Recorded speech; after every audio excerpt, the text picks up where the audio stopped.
Why do you want to be in a relationship? Outside of reproduction, why do we have relationships? I did not make any money, not really. I was not an entrepreneur. I did not have employees. I worked in restaurants and wrote novels while chain smoking cigarettes. Did this put me behind? If the metric is net worth, sure, but I don't regret it because I was in love and I still am. I was admittedly playing a different game in my 20s, a game with one singular goal: get her back. I messed things up so badly when I was 23 that it took me 7 long years of trying to earn back my now wife's trust.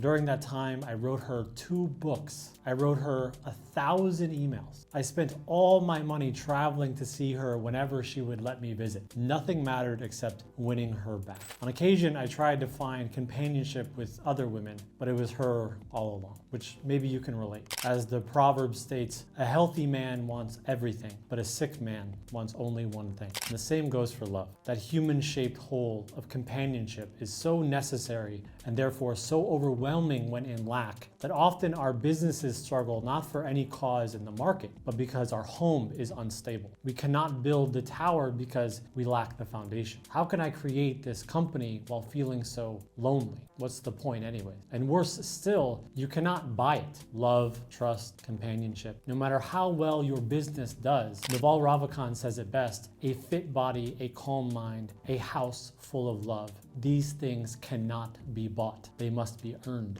So let's speak to this house full of love. How should an entrepreneur use love to his or her advantage? How does a business owner find his or her home base? And do not dare dismiss this question, by the way, ignorantly assuming that it doesn't matter or it's too soft or because it makes you uncomfortable to confront. Do not be so weak and cowardly and insecure. Love is a distraction, you stupidly say. I don't have time for love. Love won't pay the bill. Andrew Tate suggests that I should first become a rich alpha and then the girls will come later. I don't need a man. I'm a boss bitch. And to a lesser mind, this seems to make sense. Why would you spend time on love when you should be instead listening to a podcast or making a sales call or working on your software? You're a hero, taking ownership of your life, after all. Achilles doesn't have time for romance. And listen, obviously, I'm all in when it comes to self-improvement, productivity, and checking off your daily metric. But meaningful discipline requires an enormous why. And a Bugatti, my friends, will not make you happy. Do not be so naive. After about 5 seconds, a car is a car. A watch is a watch. A steak dinner is a steak dinner. Another girl is another girl. Pick your poison. The evidence is obvious. The top DJ in the world, Avicii. The top travel host and celebrity chef in the world, Anthony Bourdain. The top rock singers of the 2000s, Chester Bennington. The top comedian, Robin Williams. Most of my favorite writers, Hemingway, David Foster Wallace, and Hunter S. Thompson, they had it all, and yet they all still killed themselves. So do not be a fool. Even as insecure as Andrew Tate comes across, if he has any real confidence, it comes from his relationship with his brother. Because deep down he knows that even if it all burns to the ground, he still has what matters: a partner, a brother, a house full of love. And if you're not convinced of these examples, just think about it for half a second, especially when you're going 100 miles an hour. Love is an incredible recharge. The soft touch of a lover, the trusted eye contact, the accountability of someone who believes in you despite the odds, the belly laughs with someone who will never really judge you, even at your worst. What better way to calm the nervous system after an 80-hour work week? Besides, what is an 80-hour work week for anyway? From Napoleon Hill to Steve Jobs, all great thinkers agree that success requires an enormous why, an almost spiritual why, to fight against the inevitable problem. A why like family, humanity, community, the earth, love. These are inadequate in the macro. You must instead drill down and find one or a list of specific names. When the going gets tough, what keeps you going? What is it all for? What is freedom worth without community? What is food without family to eat it with? What is success without a specific someone to share that success with? Love, then, both romantic and abstract, is the biggest of all the big whys. It's the best rest your body will ever have after a good fight. It'll lick your wounds and heal your scar. And as the antidote to fear, love pushes back against obstacles. Lao Tzu said, being deeply loved by someone gives you strength, and loving someone deeply gives you courage. Love then is not a distraction, but the essential fuel for your hero's journey. And yet, despite its importance, no one taught us how to find and build a healthy relationship, how to communicate with our partners. No one taught us how to find and maintain love with a significant other. These essential social skills were left for us to unravel and learn on our own, and most of the time, the hard way. Love is fundamental to everything, and yet we don't really understand it. The more we try, the more complicated it feels. And because of that complication, because we're unsure of what love means and how to use it or how to express it, we end up confused, angry, underprepared, selfish at times, tired, depressed, and at worst, resentful and contemptuous to the world. Especially as entrepreneurs, we're supposed to have our shit together, right? Everyone is depending upon us. And yet, we're sometimes lost in our own love life, which causes us to feel like imposters. I can run a 7-figure company, but I can't maintain a good relationship with my spouse. Then toxic thoughts start to fester. Who am I? Maybe I don't deserve success. So let's squash all of that, shall we? And instead create a how-to. To begin, let's start with the first question: how to find the one. Right off, physical attraction is a really bad answer. Even though it's necessary, it's not a sustainable engine that can keep the relationship going. Lust can be a great motivator early in the relationship, but eventually the honeymoon phase will be over and the thrill of the dopamine will fade. You both will get old and everyone else will get younger, everyone else will get more attractive, there'll be 20-somethings, they exist, millions of them. And so neither of you will be the most attractive man or woman in the world forever. You just won't. So if your entire relationship is based on physical attraction or raw sexuality, what are you going to do after 2,000 intimate encounters and 20 years of wrinkles? Take appearance into consideration, but don't be so stupid. The relationship has to be built on more solid ground than just aesthetic. Though, what about similarity? Should you find a partner that's similar to you? Not necessarily. I've always been a very logical, practical person who's usually upfront, even sometimes confrontational. Whereas my wife, Jessica, is emotional, more tender, and fairly shy. We're opposite on the Big 5 agreeable scale. Granted, these differences lead to arguments at times, but when I'm with Jessica, the teeny tiny emotional side of myself awakens, and I feel more aware of it, hence more in touch with my inner self. In this way, Jessica makes me a better person. She tells me when I'm being too mean, and I, in turn, stand up for her when she may be too agreeable to do it for herself. I make super fast decisions, whereas she ponders. She plans ahead. I act spontaneously. I like the midday sun. She likes a bit of rain and the clouds. We're different, and that's okay. Let's face it, it's boring to be with someone you agree with on everything. You wouldn't want to date a weird near twin. You want to date someone that challenges you to be better while giving you the space to be yourself. Thus, the right person is someone you're compatible with, but not identical to. And compatibility means a lot of things. It could be similar intellect, socioeconomic status, interests, personality,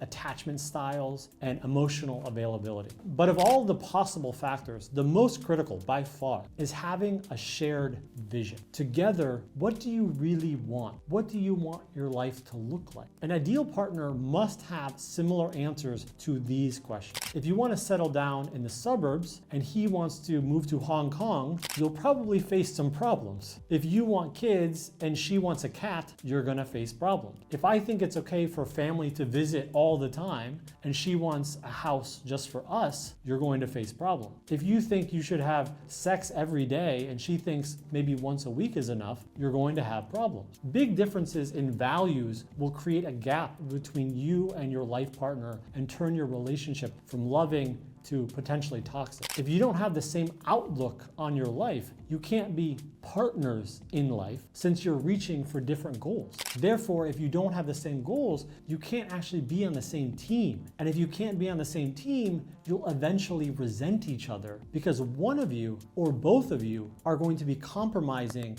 a core value. Think of this as a game where you set the rules before you play the game. Kids or no kid? Religion or no religion? Which religion? What do we spend money on? How much money do we spend? What are our lifestyle goals? City or country? How much do we travel? Where do we travel to? Are we monogamous? Are there any hall passes? How much is extended family involved in our life? Are we risky entrepreneurs, or do we like having a steady income and play it safe? Who is going to work and how much? Talk about all of this early in the relationship so that you can set the rules together and agree on them before moving forward. These are honestly great first date questions. They're deep, sure, but they're also kind of fun. What do you want your life to be like? What do you dream of? Is an exciting conversation starter. But it will also double as a way to find out if you're truly compatible or not. He's so nice and charming and a gentleman and cute is not enough if he wants to be a Wall Street banker and you think New York City is too noisy and smelly. She's so ambitious and smart and beautiful,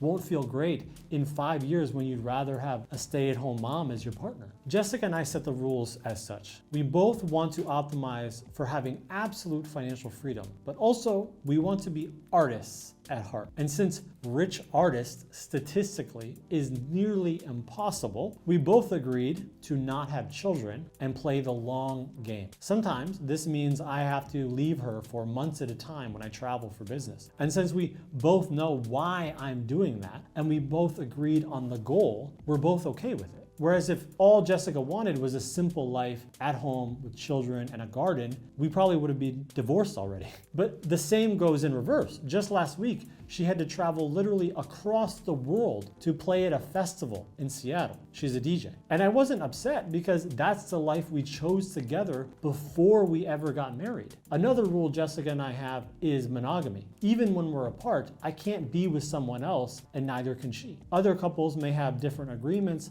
if they're in polyamorous or open relationship. It doesn't really matter so long as there's no weird, creepy power dynamic and everyone agrees to the rules ahead of time. Here's another way to think about all of this. If you're a leader of a company, you must get all your employees to understand your big vision so that you can move forwards together as a company. And if someone isn't a fit for your vision, they have no place in your company. Why is this any different for a relationship? As we grow older, we change, but our deepest values and our vision usually stays the same. Be with someone, therefore, who understands and accepts these fundamental aspects of who you are so that you can prosper together.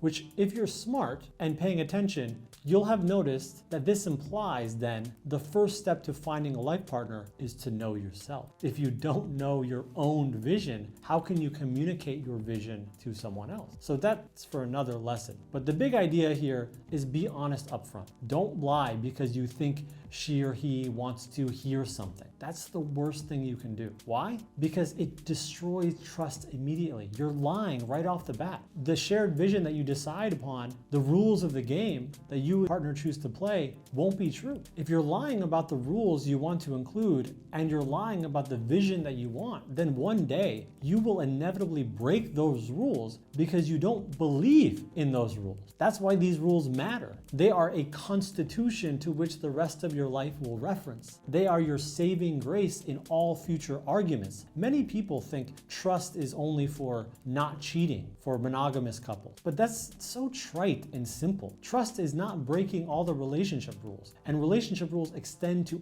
every aspect of your life. We don't buy something expensive without talking to each other first is a money rule. We don't use violence with the kids is a parenting rule. When an issue comes up, we talk about it with brutal honesty is a relationship rule. Until we are millionaires, we're only taking one vacation a year is a travel rule. Once these rules are set, unless you both agree to change them, follow them to the letter. If you do, you will have trust, which is the foundation of all healthy relationships. So let's say you're doing well. You have the same vision and you have the same rule book. But how do you handle the day-to-day? How do you communicate when there are inevitable problems? Let's think about it. Why do you want to be in a relationship? Outside of reproduction, why do we have relationships? In an intimate relationship, the two partners want to feel seen, heard, and understood. They want that home base. The crazy mad world out there, us soft, vulnerable, safe together in here. We want to feel like we're not alone, us against the world. But this is impossible without the radical candor and obsessive communication necessary. You get to know who they are and you hear their most personal thoughts. You get to work on problems as a team over and over and over again.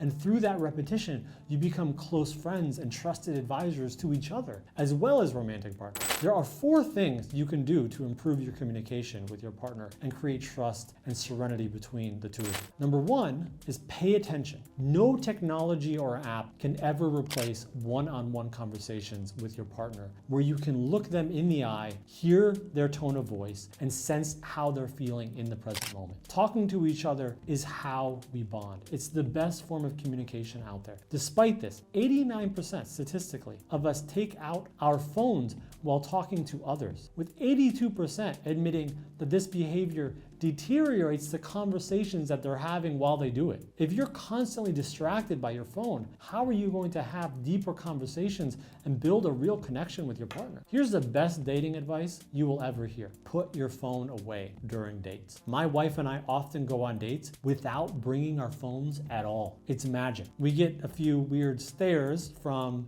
the restaurant staff whenever we don't have our phones to scan the QR code, but they ultimately understand. And it shouldn't be that controversial, but we rarely do it as a people. So give your partner your undivided attention when you're with them. Listen to what they're saying and allow yourself to share more of your inner thoughts. This is how love is born. Number two, don't pay attention. If the first advice is to pay attention, the second is not. An Arabic proverb says that the essence of morality is to overlook others' faults. I'm not talking about red flags or problematic behaviors, but rather small mistakes everyone is bound to make. There's no need to lash out at your partner if they're late to dinner one time or if they're easily irritated after a bad day of work. Don't be quick to get so aggravated. Cut them some slack. Pay no attention to small human blunders and imperfections. Their idiosyncrasies and particularities should be admired, not talked down to. Instead, move on when they make errors and instead focus on the good thing. Are you perfect, by the way? No, then probably shut up. Number three, avoid the four horsemen. After working with over 3,000 couples, psychologist John Gottman revealed 4 predictors of divorce that's accurate to 90%. No magic, no reading the stars. Instead, he checks off the 4 horsemen boxes. These 4 most often lead to divorce. The first is criticism. There's a huge difference between how many times have I told you not to leave your dirty socks on the floor? Are you a moron or something? And it really upsets me when you leave your socks on the floor. We agreed that I would do the laundry, but we did not agree that I would pick up your dirty clothes off of the floor. I know you're busy, but it takes an extra 5 seconds. And by not taking that extra 5 seconds, it makes me feel like you don't respect me. The first attacks your partner's character. The second helps them understand the consequences of their actions and their behavior. Next up is contempt. You cannot love someone while also looking down on them. Contempt can't be a part of a healthy relationship, as it goes against everything that love stands for. No surprise, it's one of the 4 horsemen. If you feel that you've been holding resentment towards your partner, or you think that they're being stupid or they're annoying, and you deep down to your core are resenting them, you need to have that conversation immediately, or it will 100% lead to a breakup or a divorce in the future. You can't let things fester. Next up is defensiveness. Defensiveness is a natural result of criticism and contempt. Your intimate relationships should be your safe space. So if you find yourself constantly explaining your behaviors, warding off attacks, or walking on eggshells in order to not be criticized, you probably should reconsider your relationship dynamic. Next up is stonewalling. This is the scientific term for the silent treatment. Many of us are guilty of this. Avoiding your partner, whether by leaving the room, keeping yourself too busy, or actually treating them like they're invisible. This is an unhealthy behavior that can destroy a relationship. If you want to be happy with your partner, be wary of these 4 horsemen, lest they bring on a relationship apocalypse. Okay, number 4, don't avoid difficult conversations. I know how tempting it is to avoid difficult conversations and maintain peace with your partner as long as you can. But there's a big risk in this, the risk of resentment and tension building up until you two finally snap at each other. Early in our relationship, for example, Jessica and I agreed that since I travel all the time, she'll be in charge of the housework. But as her music career got bigger and bigger, she felt it wasn't fair to do everything in the house by herself. She could have kept these feelings to herself, avoiding a seemingly difficult conversation, but she didn't. We talked about it and decided to get a house cleaner so she can both pursue her career goals, which is in our shared vision. Though keep in mind that timing matters. If you're going to bring up a problem pick the right time and the right place to talk about it. And before having the conversation, remind your partner and yourself that you're both in a safe space and you're on the same team with the same vision together. So with all that said, none of this will work unless you're comfortable with vulnerability. Act hard to get hard. Wait for 3 days before you call. Don't be the first to make the first move. If she plays with her hair, maintain relentless eye contact. These sorts of strategies are the reason dating is doomed right now. So much bad advice out there. All these insecure people encouraging everyone to be fake because they're not confident that anyone would be interested in who they actually are. Stay away from the burger, just order a salad or you'll look bad. Don't talk about Star Wars so much. Wear this instead of that. Give her a compliment, but only after you neg her. These are stupid rules. If you want a burger, order a burger. If Star Wars is the most important thing in your life, talk about Star Wars. Wear whatever makes you feel like you. It's not that complicated. Show up to the world as you are and you'll attract the right person. Be yourself. This is the first level of vulnerability. The V word, vulnerability, has had a bad reputation because the dictionary defines vulnerable as open to attack, harm, or damage. But really, what it means is having the courage to be yourself. Brain scans show that a happy partner displays empathy towards the other part. But how can you do any of this unless you and your partner are vulnerable and honest with each other? How can you connect if you've built up walls around yourself with all your game playing, preventing your true feelings from reaching your partner and their true feelings from reaching you? Acting like yourself and dressing like yourself and talking about the things that you actually like to talk about is the first level of vulnerability. One level deeper is emotional vulnerability. Let me ask you, what was the last time you expressed your needs to a loved one? When was the last time you allowed yourself to cry without trying to look tough? When was the last time you just talked about your feelings, your hopes, your aspirations, your fears, your worries with someone you trust? Vulnerability, as intense as it is the best, the scariest, but also the most beautiful thing about love. Without vulnerability, you can't connect on a soul level with your partner. You can't have a heart-to-heart conversation without vulnerability.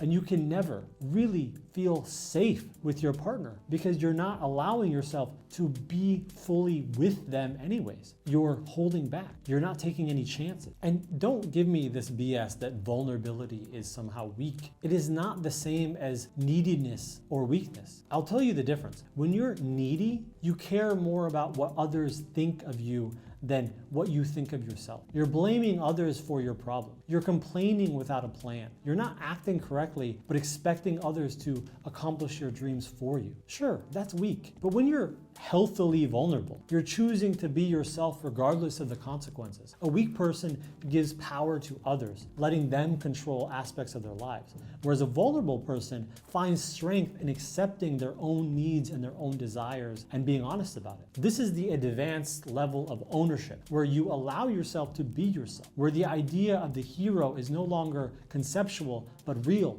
tangible, and human. Practice being vulnerable today, therefore, by simply making a request. I'm a little bit stressed. Will you help me finish this? I miss you, by the way. Will you hang out with me for a little while? I had a bad day at work. Can I visit? We lost a sale. I feel like I let the team down. These statements to a trusted lover and friend and intimate partner will be reciprocated in the form of a house full of love, a safe space, not for you to feel sorry for yourself, but instead as a temporary recharging before getting back out into battle the next day. An athlete is not a coward or weak because they get physiotherapy or a massage after a long game. An athlete is not a coward or weak because they have a mental health performance coach. An athlete is not a coward or weak because they find courage and strength in their family. They are rather smart for leveraging that love. And so too, you as a business owner should leverage your intimate relationships to become a better entrepreneur. Vulnerability then is the strength you need to chase your dreams. Ask for what you deserve. Express yourself in the ways that you want. Communicate your needs to others and feel your feelings in a mature way, while also being persistent and confident in your ability to win in the long run. And all of this seemingly woo-woo, soft, love, all of this stuff, it includes risk. Yes, but what is the alternative? Are you going to give up on your dream? Will you not launch that new product? Will you live your life talking and walking like someone who you're not? Will you settle for a relationship where your needs aren't met? If you ask me, the risk of vulnerability doesn't compare to the risk of stagnation, rigidity, and the denial of your own needs and feelings. It doesn't hold a candle to living a holistically fulfilled life. Love is a spiritual truth, possibly the only thing worth caring about. It's the underlying architecture that has manifested reality itself, sure. But at the same time, love is also a shared vision, rules that will never be broken, difficult conversation, forgiveness, compromises, and arguments. Instead of viewing love then as some esoteric, poetic, undeniable feeling reserved for the artist, look at it as if it's a tool for progress, a structure of value, goals, the rules that nourish and protect a relationship. If you do this with the right person, I promise that your love for your partner will be the best recharge you'll ever need and the biggest why pushing you towards your I will do it for her or I will do it for him is much stronger than I will do it for them. The more specific your why, the better. Which is why, even as an entrepreneur, you cannot afford to not have a partner. I hope that helped. Until next time, thanks for listening, Chris.